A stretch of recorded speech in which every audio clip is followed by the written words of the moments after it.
Olá, nesse vídeo eu quero fazer um breve comentário sobre o termo transfobia. Eu escrevi um artigo, um post sobre esse assunto, vou deixar o link aqui na descrição, tá ok? Para você poder ler, não vai demorar mais que 3 minutos para ler esse post. Mas eu queria comentar esse termo porque a forma como esse termo é apresentado, né, na nossa sociedade não é correta e nem precisa. Tá? E o título desse vídeo é o seguinte: transfobia é crime ou doença?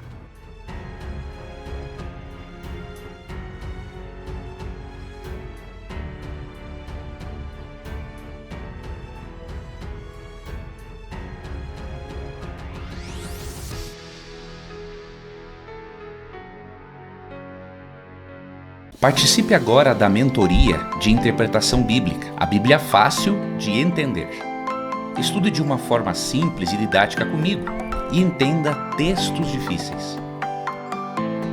Compreenda e aplique a palavra de Deus à sua vida.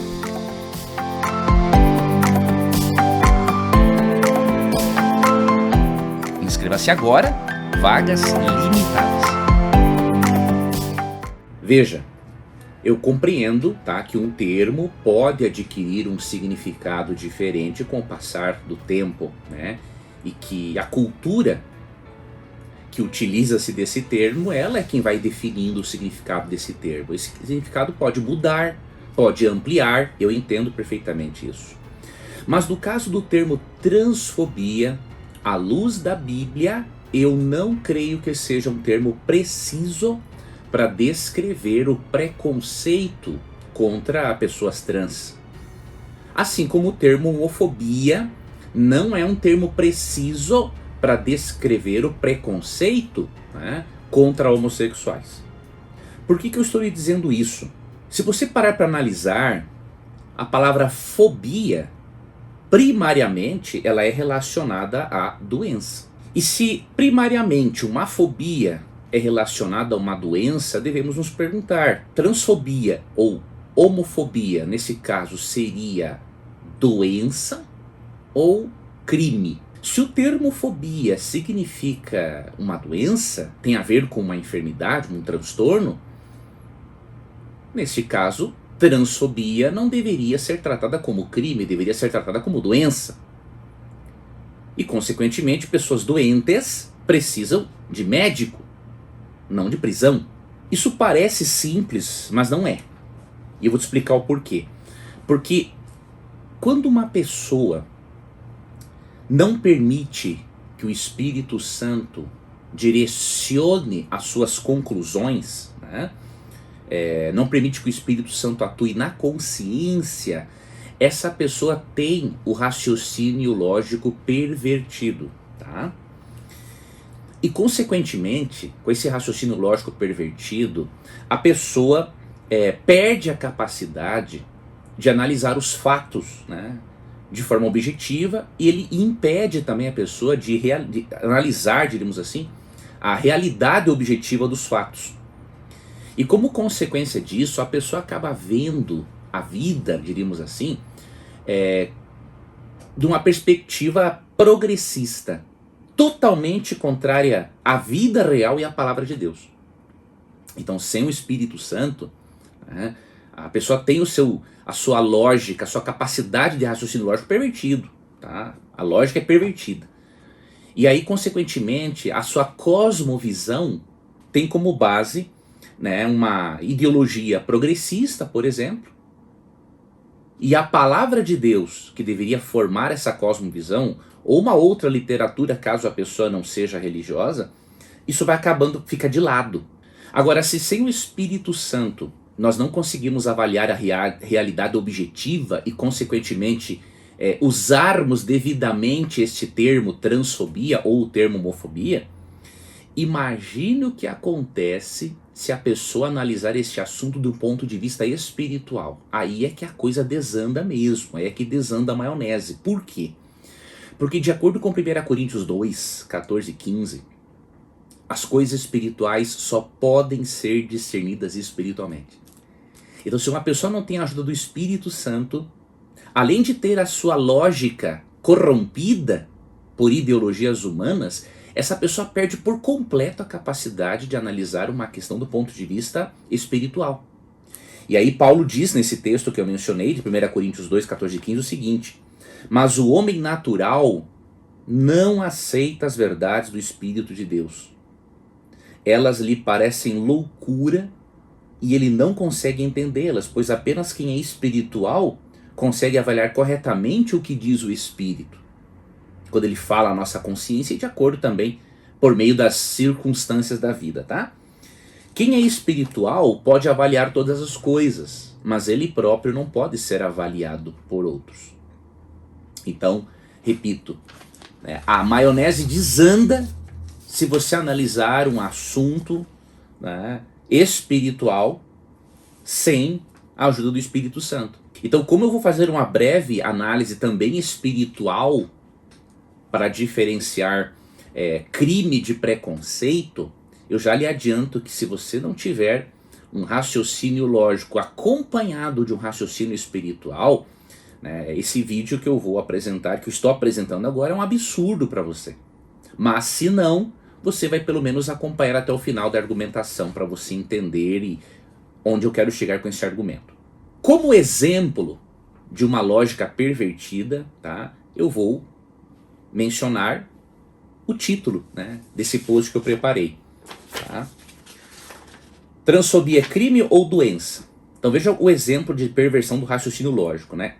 Crime, se você for consultar um dicionário, né, consultar Código Penal, né, e por aí vai, crime é a transgressão da lei, é um delito. Já fobia, ela faz parte, né, da Classificação Internacional de Doenças, o CID, da Organização Mundial da Saúde. E fobia é definida como uma doença, né, e com as suas diversas variações. Então não tem só um tipo de fobia, são várias fobias. E aí, considerando, queridos, que crime é delito e que fobia é doença, nós chegamos a uma conclusão lógica. Conclusão essa que uma pessoa com raciocínio lógico pervertido e que não analisa isso do ponto de vista espiritual não vai conseguir nem concluir isso, tá? Qual é a conclusão lógica? Crime merece punição. E fobia precisa de tratamento. Portanto, quando analisamos com mais objetividade o uso desse termo, transfobia ou homofobia, né? Não restam dúvidas de que o termo transfobia ele foi sequestrado por uma narrativa que visa apenas atuar como instrumento de dominação das massas e que não tem o real interesse e preocupação com as pessoas em si mesmas. E obviamente essa narrativa também não tem preocupação com a objetividade dos fatos. Então, na maioria das vezes, tanto o termo transfobia quanto homofobia, o assunto em si ele é tratado de forma totalmente irracional e incoerente à luz das escrituras, tá? Totalmente fora da realidade humana e obviamente fora daquilo que a Bíblia diz. Vamos ver o que a Bíblia ensina sobre o preconceito. Tá? Você vai perceber aqui uma coisa. Por que eu vou abordar isto? Já que nós estamos aqui discutindo que originalmente o significado de fobia é doença, tá? Então nós precisamos fazer uma diferença entre preconceito e doença também. E aí nós vamos ver que na Bíblia preconceito é pecado, crime também tem que ser punido e em contrapartida doença tem que ser tratada, né? Então, com base nisso, não deveríamos permitir que pessoas nos digam como devemos usar esse tipo de termo, né? Porque vamos abordar o significado primário e vamos considerar também esse assunto de acordo com as escrituras, né? Que é mais equilibrado e é o mais sensato a fazer. Em primeiro lugar, sobre preconceito. A Bíblia não deixa dúvida alguma de que assim como Deus não faz acepção de pessoas, como ensina Romanos 2,11, entre outros textos, um cristão salvo pela graça também não pode fazer acepção de pessoas. Em Tiago capítulo 2, versos 9 e 10, aprendemos que ser preconceituoso é pecado. Certo? Você sabia? Vou ler para você o que está no livro, na carta de Tiago. capítulo 2, versos 9 e 10. Se todavia fazeis acepção de pessoas, cometeis pecado, sendo arguidos pela lei como transgressores. Pois qualquer que guarda toda a lei, mas tropeça em um só ponto, se torna culpado de todos. Olha o argumento de Tiago, né, que quando se faz acepção de pessoas, isso é pecado. E consequentemente se torna transgressor da lei de Deus como um todo. Por quê? Podemos usar uma ilustração. A lei de Deus, né, é como uma corrente. Vamos falar dos 10 mandamentos em si. A lei de Deus, o decálogo é como uma corrente de 10 elos, né? Se você romper um, fica complicada a coisa. Então o argumento de Tiago é isso. O que adianta você dizer que é um filho de Deus, que obedece à lei de Deus, mas ao mesmo tempo você trata as pessoas com preconceito, né? Você faz acepção de pessoas. Então não pode, tá? Agora, ao mesmo tempo em que nós não devemos ser preconceituosos, em hipótese alguma, né, devemos amar, respeitar, né, analisar, né, o que qualquer tipo de pessoa, o que nós podemos fazer para ajudar todas as pessoas, independente do seu gênero, independente da sua opção sexual, independente do que for. O cristão é chamado a amar, né, e não a julgar. Agora, não julgar não significa que você não possa avaliar a realidade com base em fatos objetivos, lógicos e bíblicos, para você saber o que é certo e o que é errado. Entretanto, mesmo que não devamos ser preconceituosos, porque isso é pecado, devemos, né, considerar que pelo fato de a linguagem ter um poder muito grande sobre a nossa mente, devemos ter cuidado no uso deste termo, conforme ele é utilizado por pessoas que não têm um compromisso qualquer com a palavra de Deus. Provérbios 18, 21 diz, né, que na linguagem está o poder da vida e da morte. Então quer dizer, as palavras têm um impacto muito grande na nossa mente. Tá? E considerando que essas palavras também têm um grande impacto na construção de nossas crenças, da nossa cosmovisão, ou seja, as palavras podem inclusive manipular a mente de alguém, um cristão comprometido com a Bíblia, ele não pode se deixar manipular por narrativas e jogos de palavras. Por quê? Porque o termo transfobia, ele é em si mesmo contraditório e preconceituoso. Contraditório porque o significado primário de fobia é doença. Então, se existe transfobia, então vamos tratar os transfóbicos. Tá? Esse seria o certo. Tá? Agora, ao mesmo tempo, o termo ele é preconceituoso. Por quê? Porque já está pressupondo de que o indivíduo que tem, diríamos, uma fobia, ele é criminoso, ou está pressupondo que aquele que não concorda com o estilo de vida homossexual, ele também é um criminoso. Isso está errado. É óbvio que eu posso não concordar com o estilo de vida e ao mesmo tempo amar e respeitar as pessoas. Isso é meu dever como cidadão e ainda muito mais como cristão. Tá? Só que nós não devemos utilizar desta forma o termo, porque definitivamente fobia tem que ser tratada e crime tem que ser punido. E eu vou mostrar isso para você agora de forma clara em 2 textos bíblicos. Por exemplo, em Marcos 2,17, Jesus diz assim: os sãos não precisam de médico e sim os doentes. Bom, se o termo fobia primordialmente significa doença, eu sei que pode adquirir um outro significado. Tá? A cultura vai determinando isso, só que eu não vejo que a cultura tenha feito isso. Eu vejo que uma minoria com interesses ideológicos e de manipulação das massas sequestrou esse termo. Tá? Então eu não vejo isso como apropriado, o uso desse termo. Tá? Então, considerando que Cristo fala que os sãos não precisam de médico e sim os doentes, e que a palavra fobia significa doença, então vamos tratar quem tem fobia. O médico, o psiquiatra, obviamente, o profissional vai fazer isso. Em contrapartida, né, considerando que a Bíblia diz em Tiago 2, 9 e 10 que fazer acepção de pessoas, ter preconceito, maltratar as pessoas, né, considerando que isso é pecado, óbvio, o Estado tem uma função sim, né, de punir quem faz esse tipo de coisa. Tanto que, em Romanos 13:4, o apóstolo Paulo escreveu: as autoridades são servos de Deus para o seu bem. Mas se você estiver fazendo algo errado, é evidente que deve temer, pois elas têm o poder de puni-lo, pois estão a serviço de Deus para castigar os que praticam o mal. Então, de acordo com Marcos 2,17, nas palavras de Cristo, doença tem que ser tratada. De acordo com o que Paulo diz em Romanos 13:4, crime tem que ser punido.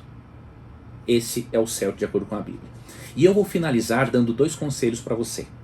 Primeiro, seja bíblico em sua avaliação da realidade e aguarde o retorno de Cristo. Viva na expectativa do retorno de Cristo. Como ser bíblico para avaliar a realidade de forma objetiva? Fazendo da Bíblia o agente transformador, construtor da sua cosmovisão. Tá? Tendo a Bíblia como esse agente construtor da sua cosmovisão, você vai avaliar a realidade de uma forma objetiva e espiritual ao mesmo tempo. Consequentemente, você vai colocar a sua fé em Cristo e nas Escrituras acima de qualquer ideologia humana. E como resultado ainda disso, você não vai ter o seu raciocínio lógico pervertido, corrompido por ideologias humanas, não importa a ideologia que seja. Tá? E por isso, fazendo da Bíblia o agente construtor da sua cosmovisão, você vai preservar a sua fé, preservar a sua mente e, obviamente, preservar também o seu raciocínio lógico. E é bom fazer isso porque Deus tem muito mais a nos oferecer nesta vida e na vida eterna do que uma ideologia humana. E o segundo conselho, viva na expectativa do retorno de Cristo. Tá? Devemos crer na volta de Jesus e termos a certeza de que será neste momento que todo tipo de preconceito, todo tipo de maldade, até mesmo as doenças, né, tudo isso terá um fim. Apocalipse 21:4 diz, né, que Deus enxugará dos nossos olhos toda lágrima. A morte já não existirá, não haverá luto, nem pranto, nem dor, porque essas primeiras coisas que nem deveriam ter existido, né, já passaram. Então viva com a expectativa no retorno de Cristo, porque afinal, quem vai voltar em glória e majestade e estabelecer um reino eterno e um reino teocrático será Jesus Cristo e não Karl Marx. E eu finalizo lendo para você Apocalipse 22:20, texto do Apocalipse que contém as últimas palavras de Jesus na Bíblia. Aquele que dá testemunho destas coisas diz: certamente venho sem demora. Amém. Vem, Senhor Jesus. Se você for bíblico na construção de sua cosmovisão e viver na expectativa do retorno de Cristo, você vai estar focando naquilo que é certo. Faça isso. Né? Lembre-se de Mateus 6,33, busque em primeiro lugar o reino de Deus e sua justiça, porque as demais coisas serão acrescentadas à sua vida. Foque nessas coisas, cuidado com ideologias humanas e preserve a sua confiança de forma inabalável no texto bíblico. No próximo vídeo eu vou abordar com você características dos falsos profetas. Isso que a Bíblia ensina nos ajuda até a avaliarmos se alguém que está nos ensinando a Bíblia realmente é um verdadeiro ou um falso ensinador. Então seria muito bom você assistir esse próximo vídeo. E eu recomendo, se inscreva no canal, ative as notificações para você não perder estes avisos e compartilhe esse vídeo com o maior número possível de pessoas para que elas aprendam, né, a diferenciar preconceito de doença.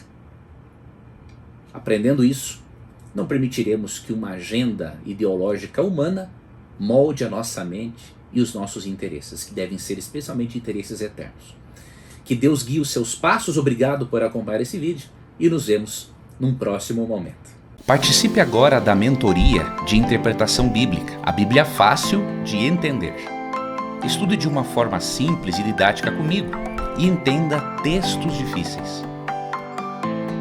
Compreenda e aplique a palavra de Deus à sua vida.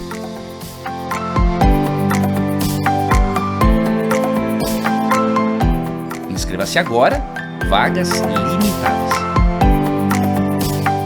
Tudo bem? Eu me chamo Leandro Quadros, sou mestre em teologia e eu gostaria de convidar você a se inscrever na minha Masterclass de Interpretação Bíblica.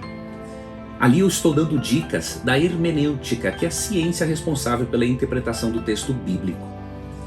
Eu estarei ensinando para você algumas das principais regras da interpretação do texto, os passos para o estudo da Bíblia, como se alimentar da palavra de Deus e as ferramentas para o estudo sério das Escrituras. E no momento da sua inscrição você vai ganhar de presente um e-book que eu preparei com um pouco mais de 50 páginas, que vai ser o seu guia, vai lhe ajudar ao longo da sua jornada de estudo da Bíblia. Então quando você enxergar um botão, clica nele, matricule-se, vai ser uma honra para mim ter você como aluno, ter você como aluna.